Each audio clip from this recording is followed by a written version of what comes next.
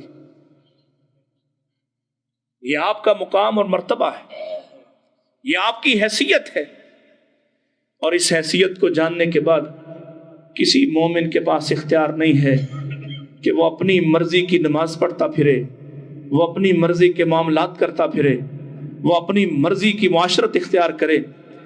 میں یقین جانے یہاں دیکھتا ہوں، میرے دل سے یہ دعا نکلتی ہے حضرت عمر رضی اللہ تعالیٰ کی طرح، کاش وہ ماحول پھر سے آ جائے کہ بازار میں کہا جائے، عورتوں علیکن بحافات الطریق، تم پر راستوں کے کناروں پر چلنا لازم ہے۔ میرے آقا نے ایک مرتبہ مدینے کے بازار میں کہا تھا، صرف ایک مرتبہ، اور اٹھاؤ راوی کی حدیث کو، دیکھو اس کے الفاظ کو، کہ اللہ کے نبی نے صرف ایک مرتبہ کہا کہ عورتوں تم راستے کے کناروں پر چلو۔ عورتیں خالی راستے پر بھی اس طرح دیواروں کے ساتھ قریب ہو کے چلتی کہ ان کی چادریں، ان کے کپڑے دیواروں میں الجھ جاتے تھے۔ کاش وہ ماحول پھر سے آئے، اور انشاءاللہ آئے گا، انشاءاللہ اللہ اپنے دین کو غالب کرے گا۔ اور اس غلبے میں ہمارا کردار کیا ہے؟ ہم رسول پاک کی حیثیت کو سمجھنے کے بعد، مان لینے کے بعد، اپنی مرضی کرنا چھوڑ دیں۔ اہل حدیث ہیں تو بھی چھوڑ دیں، اہل سنت ہیں تو بھی چھوڑ دیں، دیوبندی ہیں تو بھی چھوڑ دیں، کوئی اور مذہب مسلک ہے تو بھی چھوڑ دیں۔ نبی کا کلمہ پڑھتے ہیں تو کلمے کا سب سے بڑا تقاضا یہی ہے کہ جب اس کی حیثیت کو مان لیا، پھر تم اپنی مرضی سے نہیں چلو گے، تم چلو گے تو مصطفیٰ کے کہنے پر، بیٹھو تو مصطفیٰ کے کہنے پر، اٹھو تو مصطفیٰ کے کہنے پر، پہنو تو مصطفیٰ کی مرضی کا، کھاؤ تو مصطفیٰ کی مرضی کا۔ تم اللہ کے نبی کے قدموں پر قدم رکھتے جاؤ، اللہ فرماتا ہے ہم تجھے اپنا محبوب بنا لیں گے۔ اللہ مجھے اور آپ کو اپنا محبوب بنا لے۔ وآخر دعوانا ان الحمد للہ رب العالمین۔